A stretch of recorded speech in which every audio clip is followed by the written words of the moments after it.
Doctor صاحب جس راہ کے مسافر بنے ہیں نا، یہ تو عزیمت والے لوگوں کا کام ہے، یہ ہر بندے کے بس کی بات نہیں ہے۔ اور جس دھج سے کوئی مقتل میں گیا وہ شان سلامت رہتی ہے، یہ جان تو آنی جانی ہے، اس جان کی کوئی بات نہیں۔ لیکن ڈاکٹر صاحب کا یہ جو جملہ تھا تو اس کے اندر اللہ کی ایک حکمت یہ تھی کہ رافضی جو مدتوں سے تکیہ کر کے بیٹھے ہوئے تھے اور اپنے اندر بغض چھپا کے بیٹھے ہوئے تھے، تو نہ صرف وہ رافضی ننگے ہو گئے ہیں بلکہ اہل سنت کی صفوں میں چھپے نیم رافضی بھی ننگے ہو گئے ہیں۔ اب پوری سنیت کو پتا چل گیا ہے کہ پکے ٹھکے سچے سچے سنی کون سے ہیں۔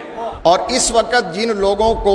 بڑے ہونے کے ناطے بڑوں والا کردار ادا کرنا چاہیے تھا، ان میں سے کچھ کو تو ڈاکٹر صاحب سے ذاتی تحفظات تھے اور کچھ مصلحت کا شکار ہو گئے، اور کچھ بڑے جو تھے وہ خود بچوں والی حرکتیں کر رہے ہیں۔ ان کی حرکتوں سے علماء بھی بدنام ہو رہے ہیں، دین بدنام ہو رہا ہے، اسلام بدنام ہو رہا ہے، ہمارا ڈپارٹمنٹ بدنام ہو رہا ہے۔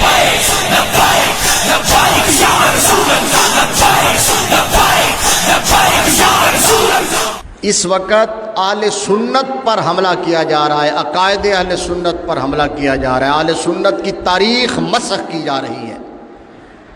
ڈاکٹر محمد اشرف آصف جلالی صاحب ایک علامت کے طور پر سامنے کھڑے ہیں، سگنیفیکنس ہے، لیکن اصل تو اس وقت اہل سنت کی تاریخ کو مسخ کیا جا رہا ہے۔ اور اس وقت جن لوگوں کو بڑے ہونے کے ناطے بڑوں والا کردار ادا کرنا چاہیے تھا، مجھے افسوس کے ساتھ یہ کہنا پڑ رہا ہے کہ ان میں سے کچھ کو تو ڈاکٹر صاحب سے ذاتی تحفظات تھے اور کچھ مصلحت کا شکار ہو گئے، اور کچھ بچے خود بڑے جو تھے وہ خود بچوں والی حرکتیں کر رہے ہیں اس وقت۔ جنہیں اس وقت جو بڑے تھے اور بڑوں والا کردار ادا کرنا چاہیے تھا، وہ خود بچوں والی حرکتیں کر رہے ہیں، اور ان کی حرکتوں سے علماء بھی بدنام ہو رہے ہیں، دین بدنام ہو رہا ہے، اسلام بدنام ہو رہا ہے، ہمارا ڈپارٹمنٹ بدنام ہو رہا ہے، جو حرکتیں وہ کر رہے ہیں۔ اور اس وقت اگر اہل سنت میں کسی نے عقیدہ اہل سنت کے حوالے سے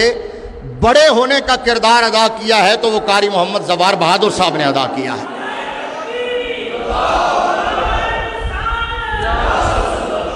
اور یہ یاد رہے، اور جس طرح قاری صاحب آپ کو پتہ ہے نا کہ ابھی شاید وہ ہمارے قاری فرمان جلالی صاحب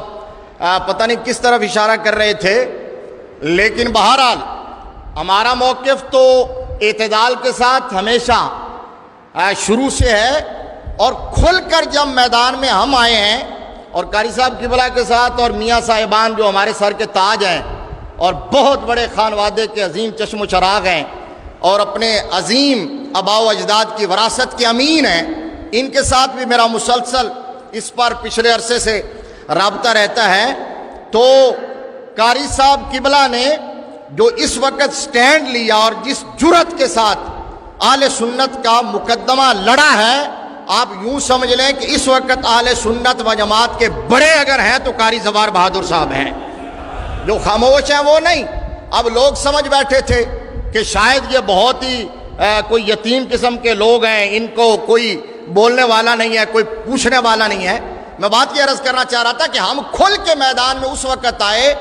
جب مخالف اقلیتی فرقہ اہل سنت پر حملہ آور ہوا ہے۔ اس نے سمجھ لیا کہ سنی نہتے ہیں، اس نے سمجھ لیا کہ سنی بھیڑ بکریاں ہیں، اس فرقے نے سمجھ لیا تھا کہ سنیوں کے اندر کوئی پاور اور طاقت نہیں ہے، سنی اپنا دفاع نہیں کر سکتے، وہ ہمارے اداروں تک کے گھیراؤ کی دھمکیاں دینے لگے۔ تو اس وقت ہم بھی بولے، اور قاری صاحب اس طرح بولے ہیں جس طرح بولنے کا حق ہے، اور مخالفین کو یہ قاری صاحب نے بتا دیا تھا کہ ہم چپ تھے کہ برباد نہ ہو گلشن کا سکون، ناداں یہ سمجھ بیٹھے ہیں ہم میں قوت للکار نہیں ہے۔ قاری صاحب نے للکارا الحمدللہ، اور میں کھول کے دل کی گہرائیوں سے آپ کو پھر بار دیگر خراج تحسین پیش کرتا ہوں۔ ایک بات، دوسری بات یہ ہے کہ ڈاکٹر صاحب سے جو وہ جملہ انہوں نے کہا اور جو معاملہ بھی ہوا، جو سینیریو بنا، یہ یاد رکھیں، ذہن نشین کر لیں کہ اللہ کے ہر کام میں حکمت ہوتی ہے۔ ماشاء اللہ کان وما لم یشاء لم یکن، ہمارا ایمان عقیدہ بینگا مسلم کہ اللہ کے امر اور اس کی مرضی کے بغیر ایک پتہ بھی حرکت نہیں کرتا۔ تو یہ جو جملہ نکلا اور جس پر اتنا طوفان کھڑا ہوا، ڈاکٹر صاحب تو جس راہ کے مسافر بنے ہیں نا، یہ تو عظیمت والے لوگوں کا کام ہے۔ فَإِنَّ ذَلِكَ مِنْ عَزْمِ الْأُمُورِ، یہ ہر بندے کے بس کی بات نہیں ہے۔ وہ اس صف میں کھڑے ہوئے ہیں جس صف میں امام احمد بن حنبل تھے، جو اس لائن پہ چلے ہیں، اور جس دھج سے کوئی مقتل میں گیا وہ شان سلامت رہتی ہے۔ یہ جان تو آنی جانی ہے، اس جان کی کوئی بات نہیں، لیکن ڈاکٹر صاحب کا یہ جو جملہ تھا اور یہ جو ایشو کریٹ ہوا اور سینیریو بنا، تو اس کے اندر اللہ کی ایک حکمت یہ تھی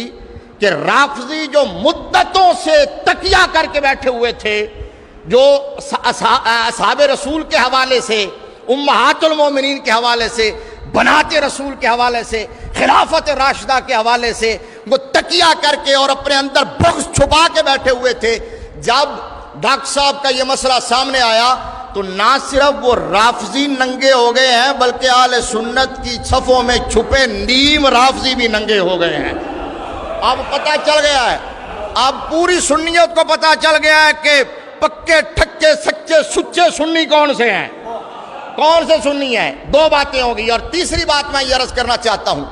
کہ اس وقت چونکہ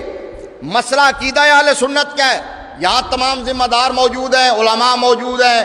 وارثان منبر و محراب موجود ہیں، مسند تدریس پر بیٹھنے والے لوگ موجود ہیں، مسند ارشاد پر بیٹھنے والے لوگ موجود ہیں۔ آپ کو براہ راست اور آپ کی وساطت سے بڑے بڑے جامعات میں اور بڑی بڑی گدیوں پر وہ لوگ جو اس وقت متمکن ہیں انہیں مخاطب کر کے عرض کرنا چاہتا ہوں کہ خدا کے لیے مصلحت کا لبادہ اتارو اور کھول کے بتاؤ کہ اس وقت آپ عقیدہ اہل سنت کے تحفظ کے لیے کہاں کھڑے ہو۔ اس وقت پتہ چلے، بات کسی شخص کی نہیں ہے، آپ